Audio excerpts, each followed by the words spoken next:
Thank you. You can turn it off. So just a little bit of introduction. I'm actually a long way from home. Home in the past 18 years has been Toronto, Canada. I'm actually originally from the other side. I'm from Israel. I have been living, breathing Agile for about 16 years now, actually from before it had the name. And it's been an interesting journey. For the past 12 years, I've been mostly helping companies and individuals get good with it. And it's not as simple as it sounds, right? It's not just about the training or the coaching or anything. It's about an entire way of getting across and communicating with people. So we're going to look at one particular trouble that people have with Agile. I'm going to actually start by asking you, who here works with a team that has the roles, the structures, the tools like Jira, the ceremonies, they get together every day, they do the stand-up? If so, just raise your hand. Most of you. Okay, not surprising. But here's a bit trickier. Is your team also delivering value more than once a month, collaborating nicely with the business to come up with some really good solutions, and adapting to change gracefully without drama and economically? If so, raise your hand. What, 2 people? Okay, maybe 10. Okay, so quite the gap, right? So obviously you know that the first question had to do with the doing of Agile, and the second question had to do with being Agile. And every time I survey audiences, or just my own informal sampling, there's a huge gap. A lot of people are interested. They do the Agile, but in terms of actually being Agile and living up to its promise, well, not entirely. So what I'm particularly curious about is why this gap exists. Because think about it, Agile is more than 20 years old. Yeah, the name came about only 16 years ago, but it's been around for longer. We have plenty of books, trainers, consultants. Everybody's getting certified. We have the tools, we have the technology, we have people with experience from other companies. So how come we still have this gap? So what I want to share with you today is my take on one particular reason for this grief. It has to do with Agile having gotten itself the reputation of being a process or a methodology, and it's neither. And we're going to look at what's really going on there. This is a brief talk. I'm not going to be teaching you skills, but what I do want to give you is the awareness of what's going on so you can have better results with it. All right? So my first time using this as a clicker. Let's see how well this works. So we're going to start with how people adopt Agile. Who here has encountered this model, Shuhari? Many of you. Every conference I go to, there will be at least one speaker who says this is how you learn Agile. This is how a lot of the trainers say you learn Agile. We got this model from martial arts. The idea is that first you follow the teacher, you follow instructions. You don't dive too much into the theory. You don't need to because the thing works, just do it. You'll get the hang of it pretty quickly. Then you get into the second stage. Now it's time for you to learn the theory, understand what makes a thing work.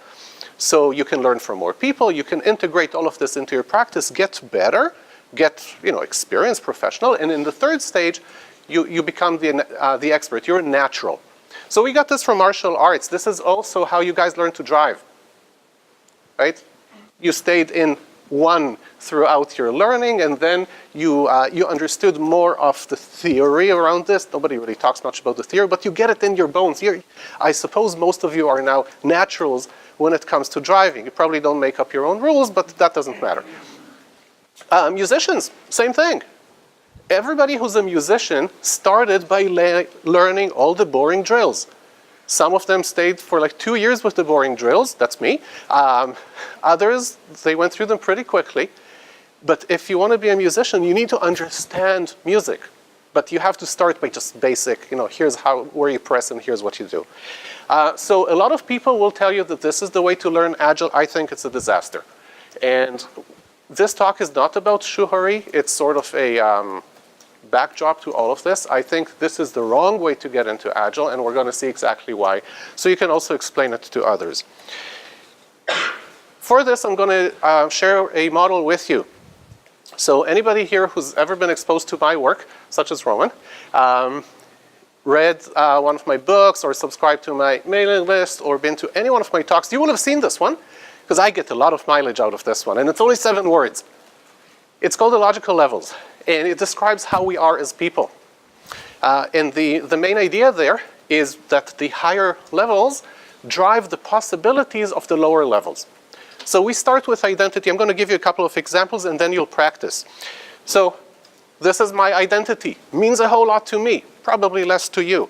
One of the roles I have as part of my identity is to help software development organizations improve. Okay? I was not born with this role. I adopted it, but it feels right to me. It's part of my identity. What are some of the things I value? Some of the things I care about as part of this role? Well, what I care about is that I want organizations to be effective, humane, and responsible. It's a very pithy statement. It took me years to come up with it. But this is what I'm looking for. I don't care for process. I care for that. What are my beliefs when it comes to helping software development organizations improve? Well, I believe, I assume to be true, that most companies can change with supportive leadership. Okay, that's a belief. It's a statement. I can't prove it. I think it's true, so I'm going to go with it. Because of that, I've had to develop certain capabilities. One of the capabilities I still invest in learning is how to talk so people listen. And then we get to the behavior level, which is what I actually do. And my chosen behaviors have to do with coaching, facilitating, teaching, consulting, and whatnot. And also moving between them as necessary so people listen.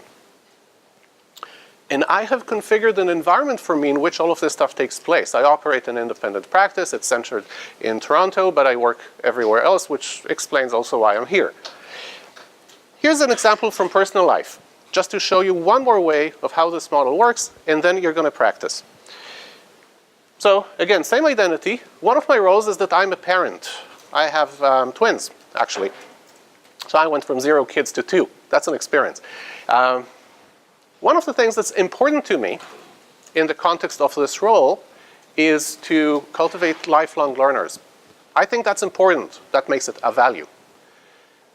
What are my beliefs in that context? Well, one of the beliefs is that integrated learning is vital for life. This is when you don't learn subjects in isolation, but you really learn how they integrate and apply to one another. And I think that this is a component that encourages lifelong learning. So if I put my kids in this type of environment, they should come out this way. So I have learned, I've taken the time, and boy, that is a lot of time, to study various educational systems, and I followed through with this by putting my kids in a Montessori school for the first 9 years of their school life, and now that they're going into high school, they're going into the International Baccalaureate, because I think those two, which are actually pretty different, both of them support all of that. So I've also chosen to live close to such schools as opposed to out in the country. So what I want to do for you now is for you to get some practice with this model, because this is going to be the backbone of everything we do in this talk. So here's an exercise for you. And you might want to write stuff down here. There's not a whole lot to write. What I'm going to ask you to do is to come up with a similar thread. I just gave you 2 threads from me. Come up with 1 thread for you from personal life, from work life. Don't worry too much about identity and environment, the extremes. Just do the middle. This is where the really interesting things are. The examples I gave you followed the top. I said, I value this and I believe that, therefore I do the 3rd thing. Okay? If this is about your work, you can say, well, I value making my customer happy, and I believe that clean code is the way to do that, therefore I do TDD. Okay? That's an example. You can also go the other way around. You can also say, well, I refactor my code continuously because I believe that you cannot have perfect designs up front, and I value adaptation, whatever. The idea is for you, again, to just get some practice with this. You do this for a couple of minutes, and then you compare notes with your neighbor. You see what your neighbor wrote. You just tell each other. You just get 5 minutes for this. All right? Let's go.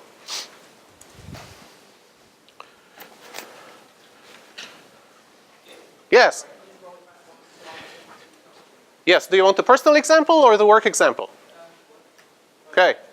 Okay, there's a bunch of animations here. Here we go.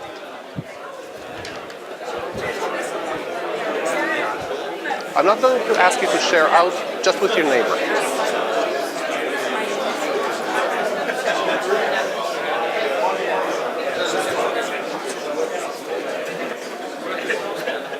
All right. This was actually 7 minutes. Did anybody here find this kind of challenging? Yeah. If you ask people, what do you do? They can sort of make a list, right? What do you know to do? Okay, that's another mental list. We call it the resume. But if you ask people, well, what are you holding to be true?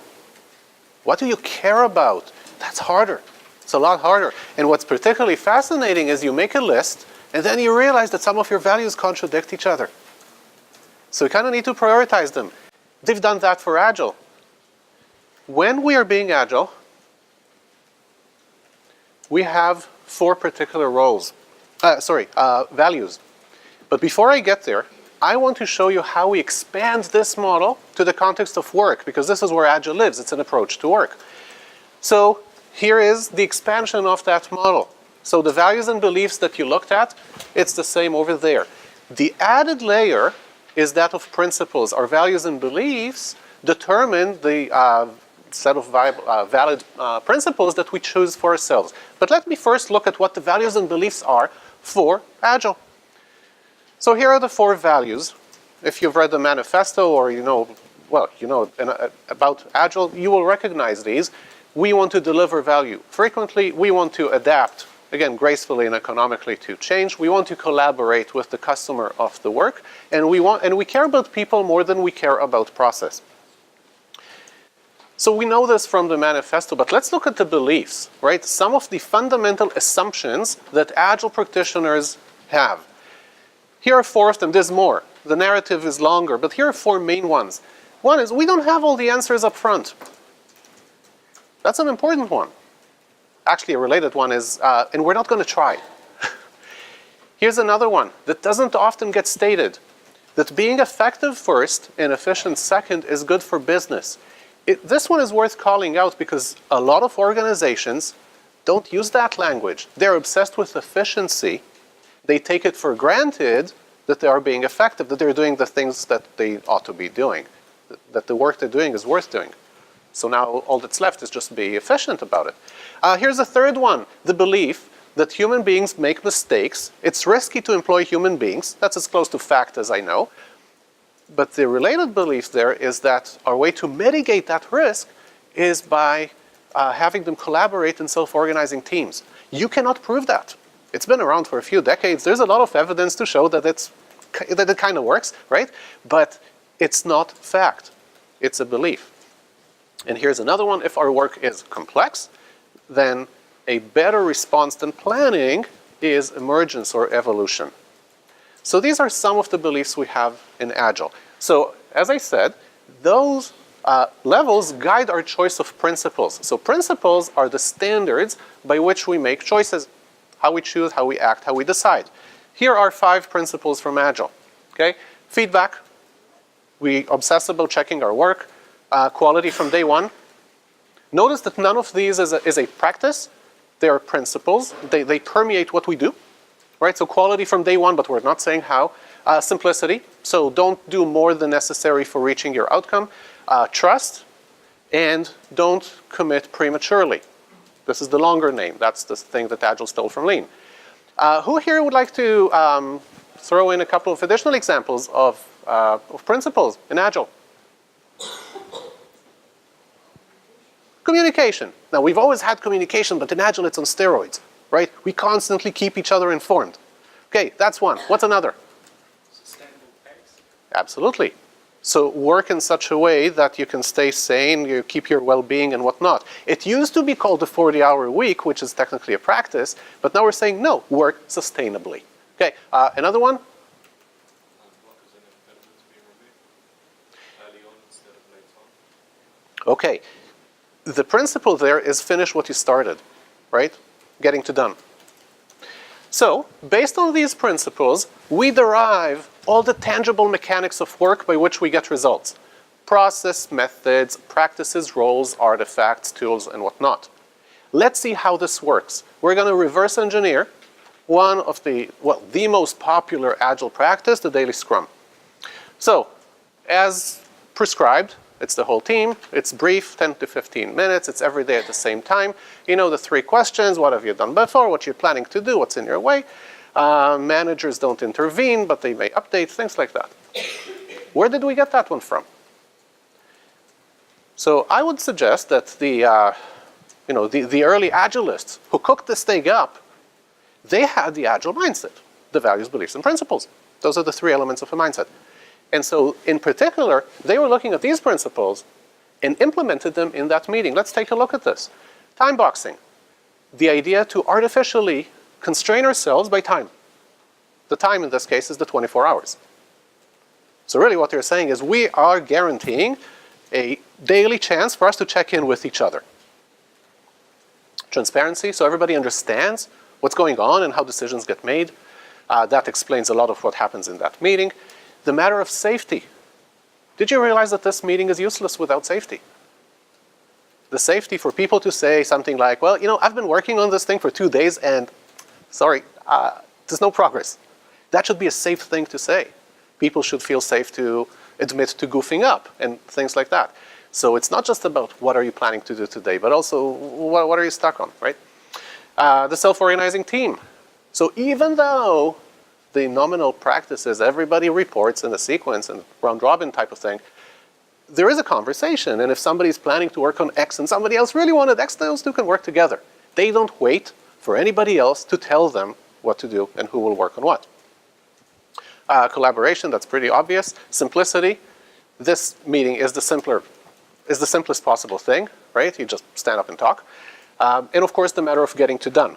So you remove your impediments so that you can finish what you started. So when you have these principles implemented through this meeting, you have a good chance of accomplishing the values, those things that you care about, right? Clearly, a meeting like this with transparency and safety and respect, the fact that people speak when it's their turn, they don't wait to be asked, all of this speaks to people before process. And obviously, all of the rest allows us to be adaptive and to deliver frequently and whatnot. Here's another one, customer collaboration.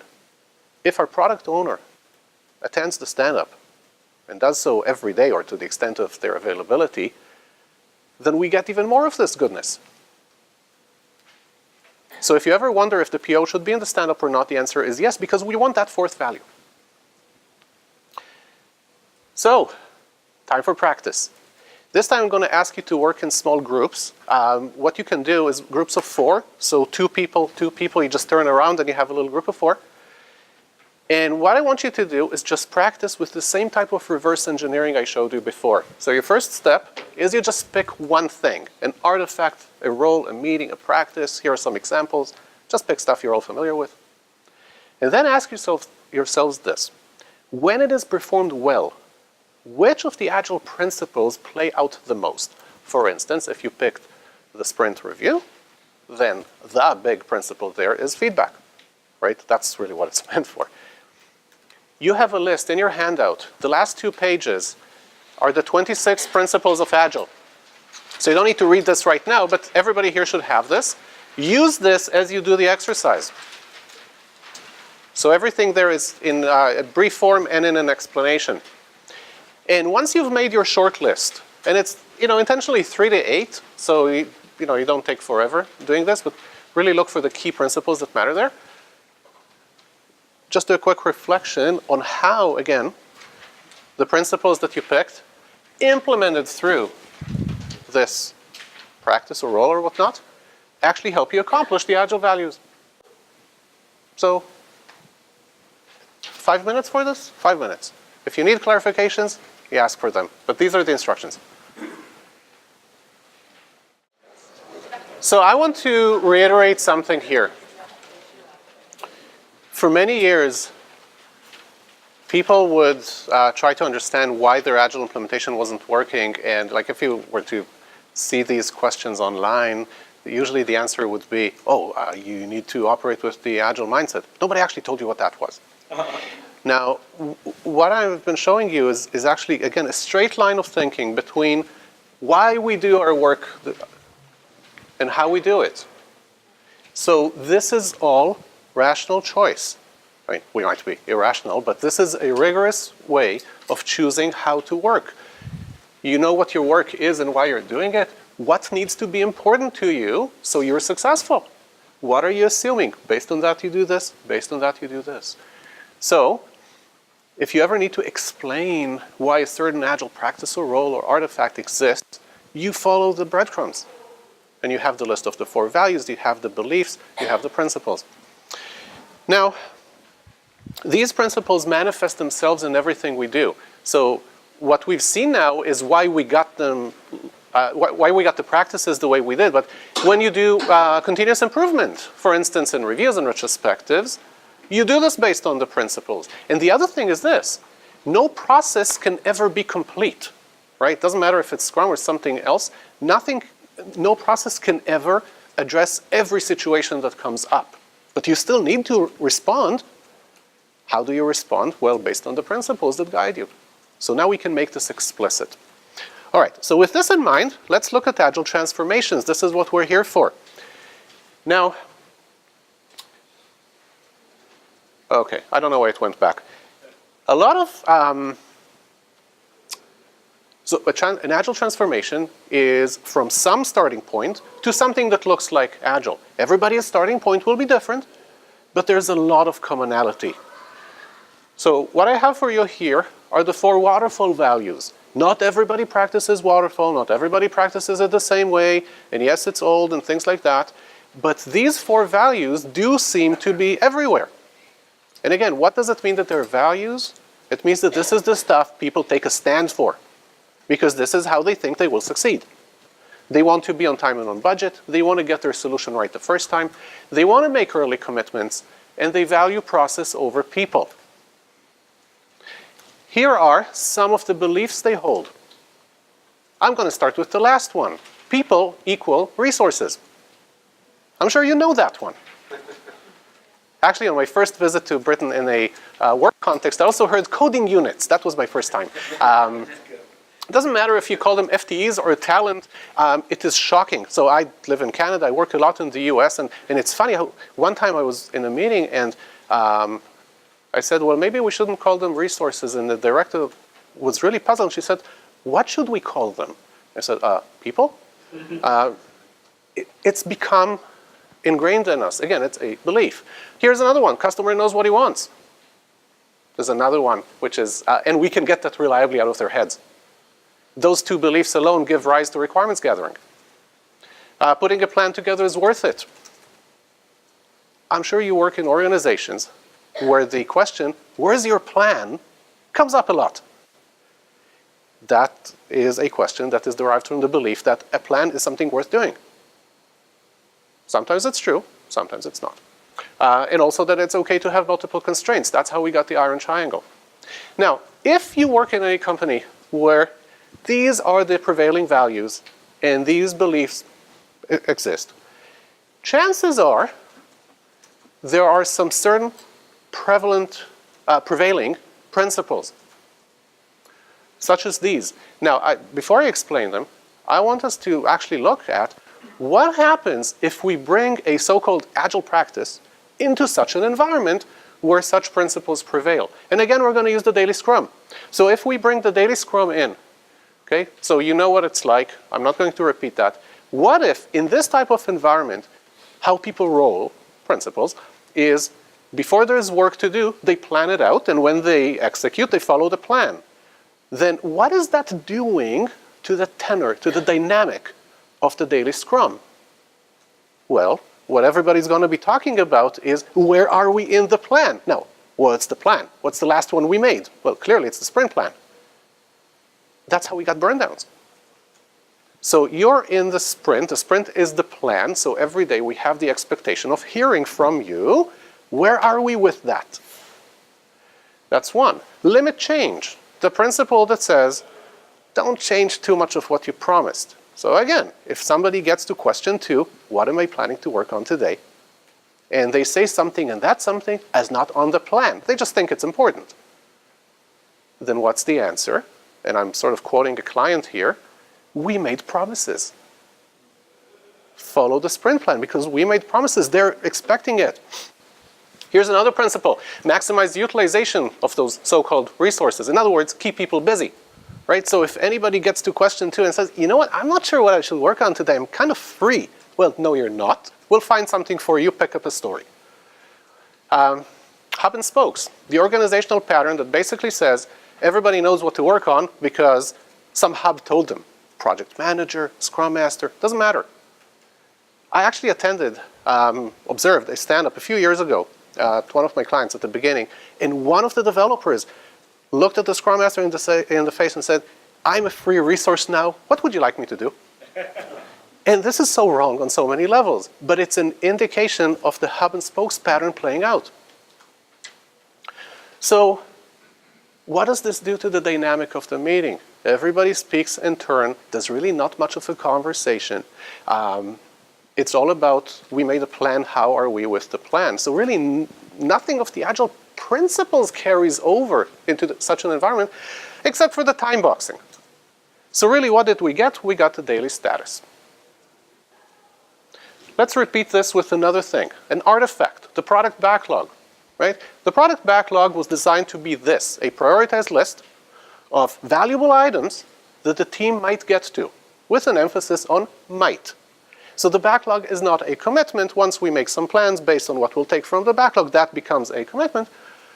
Where did we get that from? Well, we got this from many of the Agile principles, but what if we bring this into such an environment where these principles prevail, and they prevail because the values and beliefs prevail there? Well, work the plan. We don't have a plan in sight, so I guess the backlog is it. Okay, limit change. If something's on the backlog, it's not going out, the new stuff is not coming in. There's the sign-off principle. Nobody can declare victory unless somebody who's authorized says so. That's probably product owner. Maximize utilization. So if you are now looking at the beginning of the backlog, but you need a specialist for item number 7, deal with that now because you're not getting him for item number 7 when its turn comes. And on and on. What did we get? We get a project plan. We can repeat this analysis to each and every one of the Scrum practices, the XP practices, everything that you do with the mindset it was not designed for. Everything you know from Scrum and XP and all the other methods fell out of the Agile mindset. You put it in the wrong hands, and what do you get? Same old. So this stuff will not make you more agile, it will just confuse people. And not only that, stuff will get watered down. If the daily Scrum, which is really meant as a conversation for micro commitments and micro adjustments of micro plans by the team and for the team, turns into a status meeting, then it's been watered down. What do you get out of this? And if the backlog becomes a project plan, then where's your adaptation? Okay, so let's go back here. As I mentioned before with the Shuhari, a lot of people will tell you the way to learn Agile starts with these 3 layers. Go and learn it, that's capability. Go do it, right? Put people in the same room, buy a lot of stickies. As a something, I want something. 1, 2, 3, 5, 8, blah, blah, blah. Just do it, you'll get the hang of it, and so on. So what we just saw was problem number 1 with that. And problem number 1 is the results are not all that great. But what if we believe the Shuhari model and we say, you know what, don't worry about it. It's watered down, but you'll get it. It will improve, trust me, it works. I've done it, I'm certified. I'm not, by the way, intentionally. This is where this model comes in again. Because this model tells us how to make changes stick. If we want to make a change at some level, and in the case of Agile, the level that matters is values and beliefs, right? That's what we saw. We can start at the lower levels. And now one of 2 scenarios is possible. The optimistic scenario is that the higher levels will adjust. Does anybody here know somebody who thinks of themselves as an Agile convert? Like they have seen the light. Do you know such people? I know people who call themselves recovering PMs and so on. So these are people who kind of fell into Agile by doing it, and they liked it, they understood how it works, their values and beliefs shifted. Sort of actually how it happened to me a couple of decades ago almost. The model also tells us not to count on it. The higher levels will adjust under two conditions.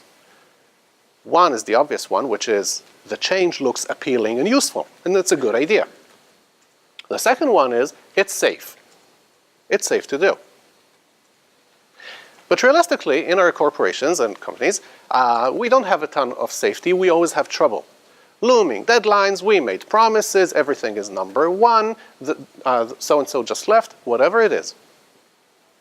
And think about what happens in this case. Let's say you're a team member. You have learned how to do this. You're doing it. When there's extra requests, you push back and say, put it on the backlog, we'll get to it in planning. You write your unit tests, you eat your broccoli, you do all the right things.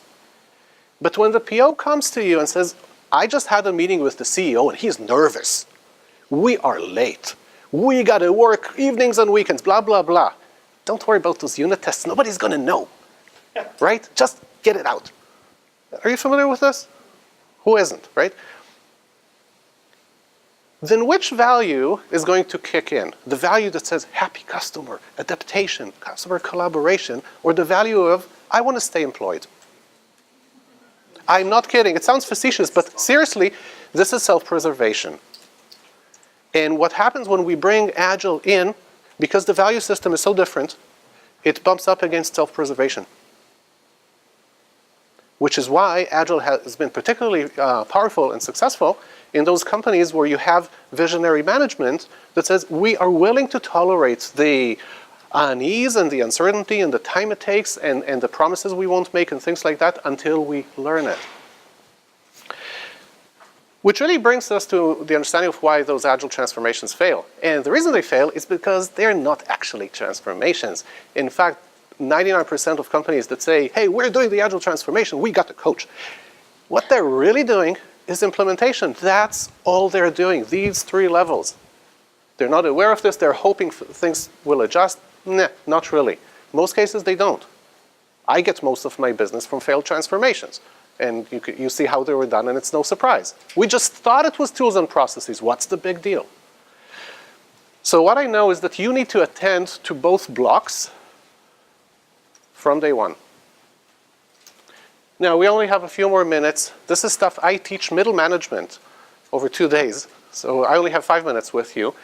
Here are some tips. The first thing to do with anyone is education and awareness, which is really what I've been doing here. People need to know that Agile runs deeper than Jira, okay? The other one is alignment. Chances are, some people on your team will be, dyed-in-the-wool Agilists, and others still really think that being a specialist is a good thing. Those two things don't necessarily agree all the time. Or the people who think that the way to manage people is through accountability, and you'll have people who actually think that trust goes a bit further. So you need alignment. Once you have alignment, which is a lot of conversations and patience, make sure you pick methods that actually fit. If everybody is aligned around, we need to get it right the first time, and the deadline matters, that's not Agile, that's Waterfall. Nothing wrong with that. So Waterfall is not the enemy. It is designed for some things, it works well for them. They're usually not in software, fine. And Agile is designed for some things, the 4 values. Now, in terms of making the change, the way I approach it is through a lot of observations, feedback, the whole coaching bit. Because you cannot manage a change like this into existence. It has to come from willingness. So in coaching, there's permission, that's part of it. In terms of assessing progress, I look for principled behavior. So you have the 26 principles. To me, that's sort of like a little scorecard. How well are we doing on each? I don't look for metrics. It's all qualitative. I do like a spider chart maybe, just to show it improving. But that's what I care about. How are we simplifying? How are we collaborating? How are we deferring decisions that we should be deferring? I could care less for your velocity or for 15-minute scrums. They don't matter. You saw. They do not matter. Next one, continuous improvement. So short sprints, so you have more opportunities for that. And how we do continuous improvement is we base that on our values and principles. We get data, but the idea is how can we be more agile by having more of some goodness, such as more collaboration. And the last point there is a very useful pattern, which unfortunately very few organizations actually do right. Actually having a small virtual team of people who look after the care and feed of Agile. Not an executive. And not the resident coach alone. Has to be a team. They do not lead through power. They lead through influence and, well, not evangelism either, but mostly through influence and understanding and caring for people and a whole lot of patience. So that's mostly it for me. Sometimes people want to stay connected with me. I write. I don't blog, but I send out emails and whatnot. Oh, geez. So if you want to write down your name and email, just like that. And also, here. So as you've heard, I have the books. What I do with the books when people get them directly from me is I donate the money to charity. There's a particular one I donate to that feeds kids. Unfortunately, the books I shipped here never arrived. So I don't know what will happen to them because I don't live here. But if you want a PDF or Kindle or EPUB or the audio of the Agile Mindset, then we work directly and I send them to you and then I donate the money. So that's it. And I have some time for questions while the paper gets passed around. We have what, like 5 minutes or so? Yeah. Just a very quick. Yes. Okay. On one of your slides, you said that if we approach the daily Scrum in a waterfall pattern, you end up with X. And I thought what that star, that yellow thing was. What it said on that yellow. Oh, jeez. I don't know how to use this properly. Status one. A daily status, yeah. So Daily back to status update. Yeah. With the daily status meeting. Yeah. Thank you. these slides available online. There's going to be a video. You know what? If you want to share the slides out of context, people will just gloss over them. You need to attend a talk or watch the video for things to resonate differently. Yes? When you were talking about, I really like the idea of applying waterfall principles, agile transformation. Maybe like's the wrong word. But as part of the waterfall principles, do you not think there's another one, which is we know it's all going to end in catastrophe? No, that's cynicism. No, sorry, I'm English, so I can't understand that idea of cynicism. But most people who you talk to who've worked on waterfall projects know that at the end of it, there will be a crisis. It's the elephant in the room, right? Yeah. But, so I'm wondering, the thing is that what you didn't mention when you were talking about Agile is that one of the things that happens when you do Scrum is you distribute that crisis through the process. So you find out very early on that the technological solution is bogus, or that the people who know the requirements aren't going to talk to you, or that no way is it going to be done in the time frame. Right? So they're familiar with crisis as a waterfall concept happening at the end. But see, here's the deal. Waterfall, again, has a fundamental belief of actually, let me put those back up. We can have the answers. Where is that? We can have the answers. We can put a plan together. Here. It is designed for situations where those beliefs hold. Okay, I don't know the answer to this, so I'm going to go out on a limb. Your city is constructing a new underground, right? They link cross something, whatever. Is that better for Agile or for Waterfall? Why?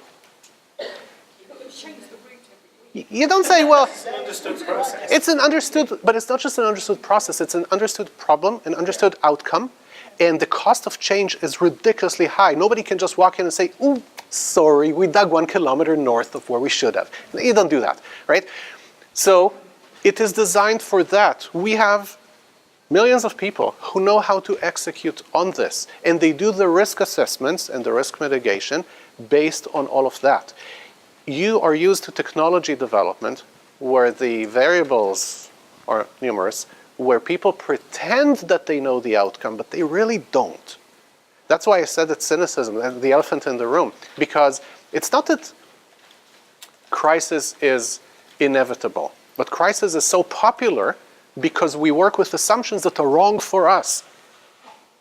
If a waterfall method couldn't even contemplate crisis, it wouldn't have accepted ways of dealing with it, which it does. Working late, pulling late shifts, war rooms, working through the weekends. So That's actually not Waterfall, that's a management system, right? Because technically you could do change management. They still pretend at the beginning that it's not going to happen, even though it does. yeah. Sort of, it's a pretend. So there's a lot of pretend, and the pretend comes from us saying, you know, the way the game is played, we have to assume that we can get requirements. Think of the word requirement. It doesn't actually exist in Agile. We borrowed it because we're used to it, but technically, in Agile, we choose what to work on. Some things are obvious, but do they have to be a requirement? When you look at how we plan in Agile, nothing is technically a requirement.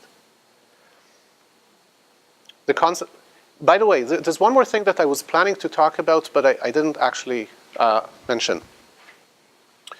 Does anybody here work in a company that uses the term rituals or ceremonies? Yeah, that's Shuhari talking. What's a ritual or a ceremony? Do it because that's how it's done. Don't question it. Don't ask questions about anything. It works. Trust us. It's important. Do it. Which means keep doing it until you get the hang of it. The result I often see, now granted my sample is biased, but the result I often see is that people think that those mechanics, those ceremonies and rituals are boring and a waste of time. The daily stand-up is one of the most boring meetings ever because the prescribed format is boring. But it's not meant to be this way. It's because people conflate it with the process of it as opposed to what are we really trying to do here? Well, we're trying to coordinate progress. And guess what? We can have that with a conversation. We don't need people to recite answers. All the terminology people use is from here's how you follow dogma. That's just terrible. Can I just check what you were saying on this slide, and then you click again to the next part of it? So, were you saying that you shouldn't do the implementation first? You should do the values and reason first. You say you do both at the same time. Thank you. Yes. It's just the John Shook's change model. You know, we're saying that you can't just try and change somebody's beliefs and put them back into a program system to work because it's just not going to work. So you have to change both at the same time. You have to change both. No, they don't change that easily, right? Yeah. The higher the level, the slower it changes. But people have to start by knowing what the target state is. And everybody needs to hear the same message. And when everybody hears the same message, they still don't transform overnight.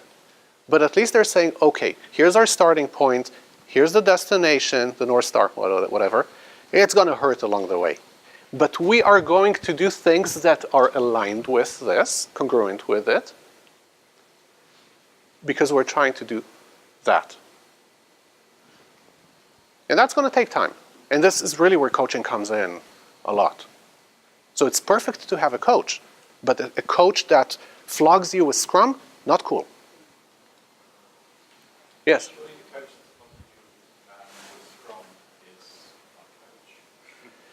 They're certified, yes.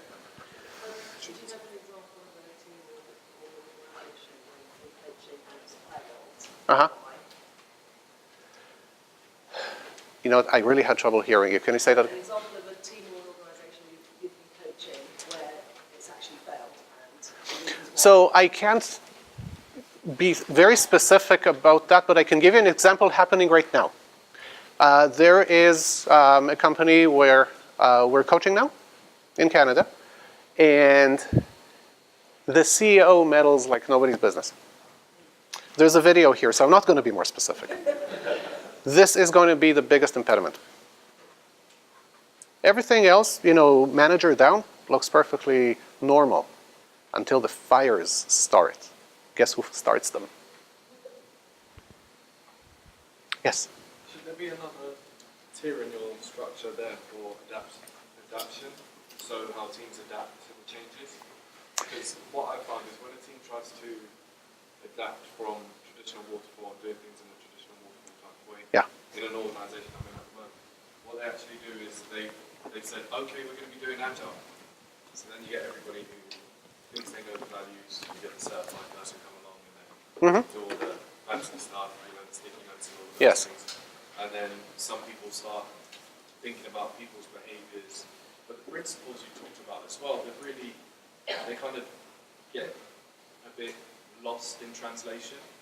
And I think when you do try and do this the first time, with large scale organisations especially, a lot of things get lost between the cracks.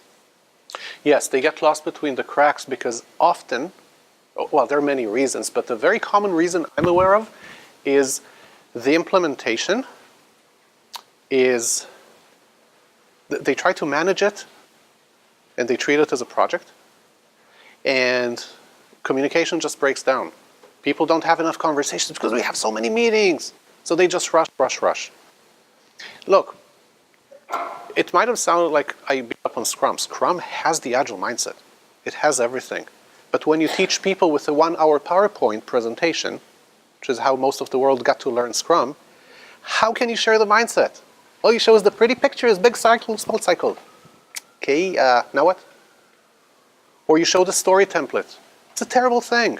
Yes, I'm going on video. I think the story template, as a something, I want something, has done a lot of damage. It turns people's brains off. What about velocity then? So, As you mentioned previously, you said velocity, a lot of people who are quite senior in the organisation, they want to know what you're doing for 6 months. So then they have this characteristic where they've already, they've got a dependency where they speak to their peers and they're used to getting things knuckled down. They know what they're yes. doing for 6 months, maybe 12 months at a go, and they can clearly articulate to their peers what's going to be delivered. And Right. when they challenge you and ask you what you're going to be delivering, and you're working in a predominantly agile mindset. No, but look at what you're saying. Velocity, which lives here, helps them do this. So on one side, they're asking you to be agile, and on the other, they're actually acting this way. So that violates the alignment thing that we talked about. And usually executives violate the alignment because they are not even aware of it. They don't go to training. They don't really read the books. They sort of hear about Agile by rumor and by Google. Not everybody does. But once you actually understand, no, being agile means espousing the values and implementing the principles, then you can realize, you know what, this stuff and agile, they're orthogonal. It's just not going to fly. So I spend most of my client time working with senior people. That's what we talk about. Not the buy-in to the daily Scrum or the co-location or the Jira, but the buy-in to the values. And how when you're asking people what they'll give you in 6 months, that violates adaptation. Okay. Now it's not about, Agile is good, the other one is bad. No. What do you care about more? Do you care about the early commitments more than you care about adaptation? Or is it the other way around? Because if it's the other way around, put your money where your mouth is. Yes? How often do you get through that door? So this is just fluffy stuff that doesn't really matter. I don't know. People don't respond to me quite this way. But I can tell you that getting the audience is not particularly easy. No. But if I only have 10 minutes with an executive, that's what I'll spend my time on. I had a session like this a few months ago with the CEO of a company. I was doing an assessment because they wanted to adopt Agile, and he wanted to talk to me. I had no clue what about, but I used the time to say, okay, you're asking for Agile, that's what it means, that's what we're going after. And if you don't agree with this, don't start. Fortunately, he was all on board with this. A few months later, I got to do a session with the whole C-suite, which was like a 2-hour version of this. The CFO did not like hearing that. But at least the CEO was on board. This stuff is hard. All right. Okay, so I'm going to hang around for a little bit more. Thank you all very much for coming here and spending your time with me. Okay.